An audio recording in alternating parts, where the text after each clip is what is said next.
Feeling ko hindi na makakapagsalita.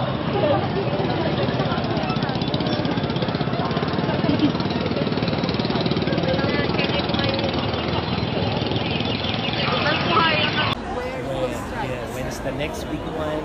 Kailan? Kaya ang talagang dapat pinakama natin yung preparedness, yung pagiging I am ready.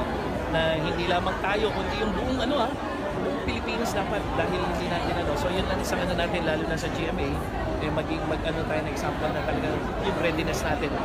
Kahit na mahina o malakas sa lindol yan, tayo, ready tayo. So yan po ang latest mula ko dito sa ating kinaroroonan. Dito lang po sa Tanya, Yes. sa harapan lang po ng GMA.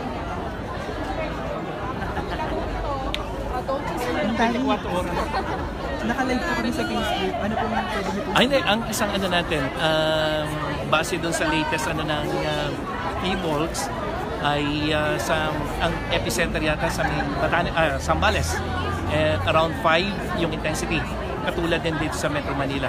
So hindi ito yung big one, baka mamaya it's yung big one na tinatawag, much stronger than what we have experienced a while ago. Yung nga lang yan, yung readiness natin, yung pagiging I am ready. So talagang it shows na anytime pwede nating maranasan yung lindol, whether yung big one o hindi, kaya dapat talaga I am ready. Yung ganun pong intensity, ano po yung may expect ng tao? Hindi, yung mga ganyan kasi, lalo na yung mga structure na medyo pwede nang maapektuhan yun. So yun ang isa, intensity 5, medyo malakas yun.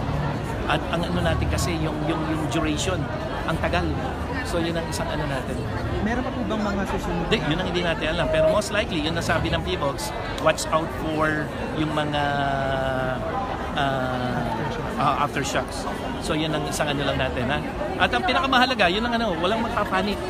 Yun ang isang lang naman yan. Basta lumindol, kahit na huwag magpapanik. Last message na lang po ng time. Last message po sa mga. Hindi, yun ang isang natin mga kapuso. Ay ang lindol, talagang hindi po maipe-predict yan. Nobody can forecast when is the next earthquake. So ang pinakamahalaga talaga, ang lagi namin sinasabi rito, I am ready po lagi tayo. Thank you po, Mang Tani.